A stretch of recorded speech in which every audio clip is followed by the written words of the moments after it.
సోదరి సోదరులారా, అనంతపురం జిల్లా గుమ్మగట్ట మండలం వానబాగ్ గ్రామంలో అక్కడ ఊరు పక్కన ఇంద్రమ్మ కాలనీ అనే రోడ్డు పక్కన ఇంద్రమ్మ కాలనీ ఇప్పుడు 20 సంవత్సరాలు అవుతుంది దగ్గర. దానికి స్టోర్ లేదు, పిల్లలకి అంగన్వాడీ సెంటర్లు కూడా లేదు. అందుకే సార్ గారికి ఒక వినతి పత్రం ఇచ్చినాము గుమ్మగట్ట మండలంలో. ఇది రాయలసీమ కమ్యూనిస్ట్ పార్టీ ఈరోజు అర్జీ ఇచ్చి దాని విషయం పైన మాట్లాడుతున్నాం ఈరోజు.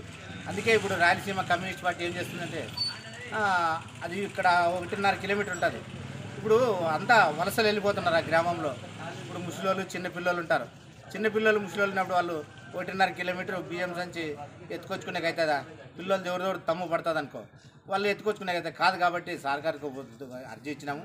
అర్జీ పైన దీనిపైన అక్కడ స్టోర్ కలిగించండి, అంగన్వాడీ పిల్లలు కూడా అంగన్వాడీ సెంటర్ ఏర్పాటు చేయండి అని సార్కి ఒక వినతి పత్రం ఇచ్చినాము. అందుకే దీనిపైన అందరూ అక్కడ గ్రామం అంతా మొత్తం వలసలు పోతారు. అందుకే ఇబ్బంది అవుతుంది. కనీసం ఒక 500 ఇండ్లు ఉన్నాయి దగ్గర. అది రోడ్డు పక్కనే ఉంది గ్రామం. అది చిన్న గ్రామం. రోడ్డు పక్కన ఇంద్రమ్మ కాలనీ.